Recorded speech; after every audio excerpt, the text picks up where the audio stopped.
Just a quick question then.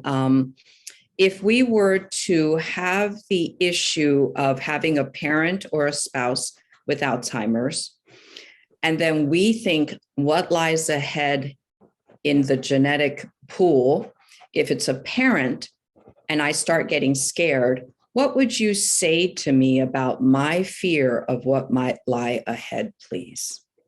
I would tell you that your fear is not going to help you. So I think, my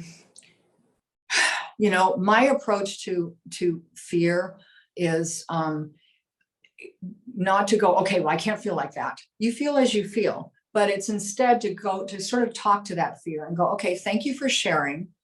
I know I have a fear response for reasons, because sometimes there's a reason to fear.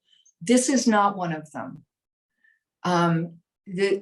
The genetics when it comes to dementia are sort of all over the place.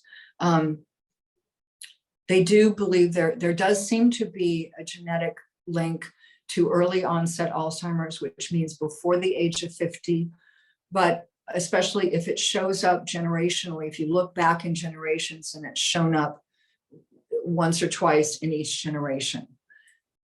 There appears to be a genetic link there. But what I always tell people is there is only one disease where if you have the gene for it, you're going to get it, and that's Huntington's chorea. If you have that gene, if you don't die of something else first, you will get Huntington's chorea. That's the only one. Everything else is a matter of percentages. And you know what? The truth is they don't really know. They don't know. So, the testing of, I have this gene for this, I think it's very damaging because, the gene for Alzheimer's, I think it's very damaging because if somebody knows that, they're going to perseverate on that. They're going to think about that. Nobody is strong enough to put that out of their mind.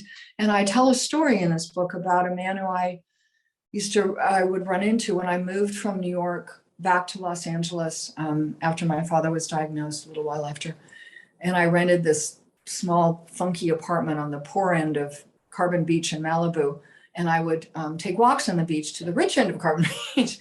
And I would run into this man who was in the film business, and we had crossed paths before. And his mother had Alzheimer's, and he, of course, knew who I was. And he would stop every time we'd stop and talk, and he would tell me about his mother, and he would say things like, she's just not there anymore. And I would try to say, no, her soul's there. And he didn't want to hear that. And then he would say to me, and I'm going to get it too, because she hasn't, I'm going to get it. And I would say, no, you can't think that he didn't want to hear that either. So finally, I just stopped trying to respond because it was clear to me that he didn't want to hear what I had to say. And years later, he got Alzheimer's. I can't prove, nor can anyone, that he got the disease that he was sure that he was going to get, but he was sure he was going to get it, and then he got it. So just on that alone, maybe don't indulge that fear.